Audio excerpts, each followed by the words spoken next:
Hello friends, नमस्कार, जय जगन्नाथ। मु शेखर आज आपण को महाप्रभु जगन्नाथ पाखे लागू होता बेसर प्रस्तुति प्रणाली शिखेबी। आसतु मुझे नहीं धला सोरिष, पान मधुरी, गोलमरीच, जीरा, अदा यही सब मसलार मु गोटे भल पेस्ट बनई नेबी।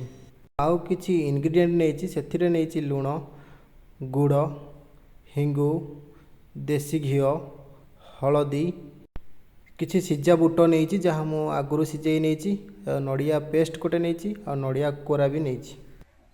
आपण देखिपे मुझे परिवा नहीं, परिवार मु नहीं आलू, गाजर, कांकण, कदली, देसी आलू, पोटल, कखारू।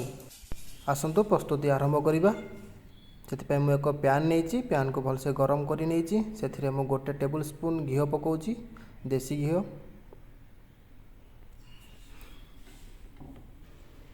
घी गरम हो गला पर से मु सबू काटी नहीं परिवा को पकई नौची।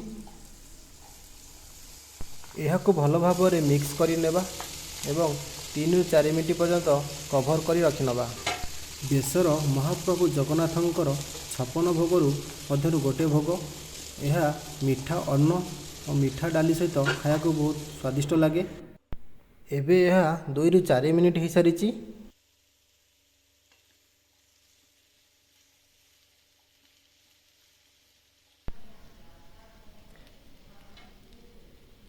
आमे करी नहीं पेस्ट को एथिरे आमे देदबा।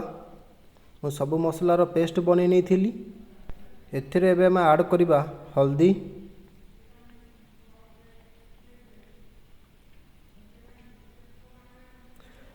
लुण, स्वाद अनुसार आमे एथिरे लुण दबा आ भल भाव हल्का हाथ रे मिक्स करबा।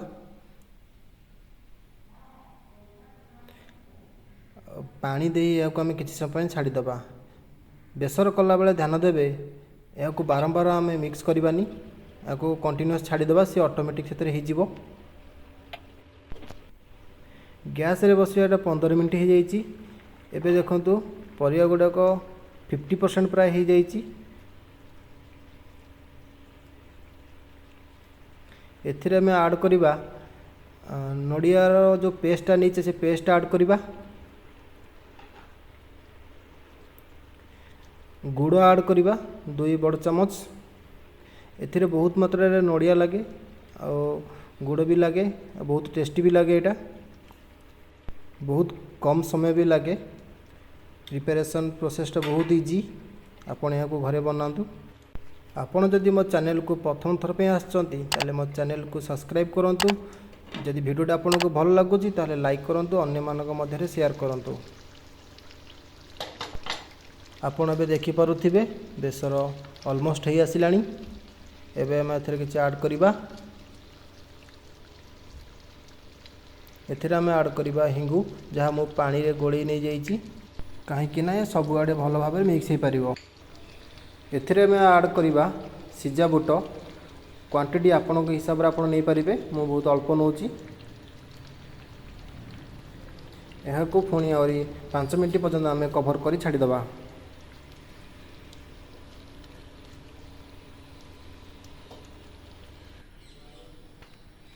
एबे 5 मिनट हो जाइए। एबे बाकी थिबा नड़िया कोरा को मु एथरे पकई नेबी। ये ऑलमोस्ट हो सारा। बेसर रेसिपी प्रिपरेशन पई 40 ରୁ 45 मिनट लगे। आपण देखिपे बेसर एबे एकदम रेडी हो जाइए। एबे एथिरे तड़का मारिया पे आमे प्रोसेस स्टार्ट करवा। तड़का मारिया मु एक डंकी नहीं, कहीं मो पाखे तड़का पैन आभेलेबुल नहीं। से मु 2 टेबुल स्पून देसी घी नहीं, घी को गरम कर देछि। घी गरम होला से मु जीरा एवं सोरिष पकई नहीं। भल भाव फुटीगला मुझे तड़का मारी। एथिरु एबे जगन्नाथ मंदिर रे प्रस्तुत होतिबा बेसर भली समान बास्ना आछि। आपण या घरे बनातु। ये बहुत टेस्टी मीठा अन्न और मीठा डाली सहित या परसतु। जदि मो चैनल को आप प्रथम थर पे आसछन्ति ताले मो चैनल को सब्सक्राइब करंतु ଯଦି ଭିଡ଼ିଓଟା ଭଲ ଲାଗିଲା ତାହେଲେ ଏହାକୁ ଲାଇକ୍ କରନ୍ତୁ, ଅନ୍ୟମାନଙ୍କ ମଧ୍ୟରେ ସେୟାର କରନ୍ତୁ।